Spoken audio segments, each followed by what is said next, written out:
কাগজ তৈরির জন্য মূলত গাছের কাঠ ব্যবহার করা হয়। সাধারণত পপলার, বীচ আর ইউক্যালিপটাস গাছ থেকে কাগজ তৈরি করা হয়, কারণ এই গাছগুলোর কাছে সেলুলোজ ফাইবার বেশি থাকে। ফ্যাক্টরিতে কাগজ তৈরির জন্য প্রথমে গাছগুলো কেটে কাঠ সংগ্রহ করা হয় এবং বড় ট্রাকে করে ফ্যাক্টরিতে আনা হয়। কাগজ তৈরির প্রক্রিয়ায় প্রথমে কাঠের ছাল তুলে ফেলা হয়। মেশিন দিয়ে ছাল তোলার পর কাঠগুলোকে ছোট ছোট টুকরো করে কাটা হয়। এরপর এই টুকরোগুলো ডাইজেস্টার ট্যাঙ্কে পাঠানো হয়। কাগজ তৈরির জন্য এই কাঠের টুকরোগুলোকে ডাইজেস্টার ট্যাঙ্কে অ্যাসিডিক সলিউশনে সিদ্ধ করা হয়। সিদ্ধ করার ফলে কাঠের লিগনিন এবং সেলুলোজ ফাইবার আলাদা হয়ে যায়।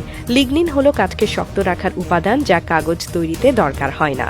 কাগজ তৈরির জন্য ফাইবারগুলোকে সিদ্ধ করার পর ভালোভাবে ধুয়ে পরিষ্কার করা হয়। এতে অ্যাসিডের যে অংশগুলো ফাইবারে লেগে থাকে সেগুলো পুরোপুরি দূর হয়ে যায়। পরিষ্কার করার পর ফাইবারকে ব্লিচিং প্রক্রিয়ার মধ্যে নেওয়া হয়। কাগজ তৈরিতে ব্লিচিং একটি গুরুত্বপূর্ণ ধাপ। এই প্রক্রিয়ায় ফাইবারকে হাইড্রোজেন পারঅক্সাইড এবং অক্সিজেন দিয়ে ধবধবে সাদা করা হয়। ব্লিচিংয়ের পর ফাইবার প্রস্তুত হয়, তবে এটিকে আরও উন্নত করতে মিশ্রণ তৈরি করা হয়। কাগজ তৈরির জন্য ফাইবারে ক্যালসিয়াম কার্বনেট মেশানো হয়। এতে কাগজ আরও মসৃণ এবং শক্ত হয়। রঙিন কাগজ তৈরির জন্য এই মিশ্রণে রং মিশানো হয়।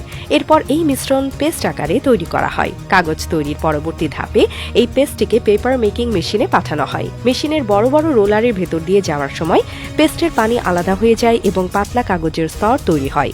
কাগজ শুকানোর জন্য এই পাতলা স্তরকে গরম চেম্বারে পাঠানো হয়। সেখানে পুরো পানি শুকিয়ে কাগজ শক্ত আর শুকনো হয়ে যায়।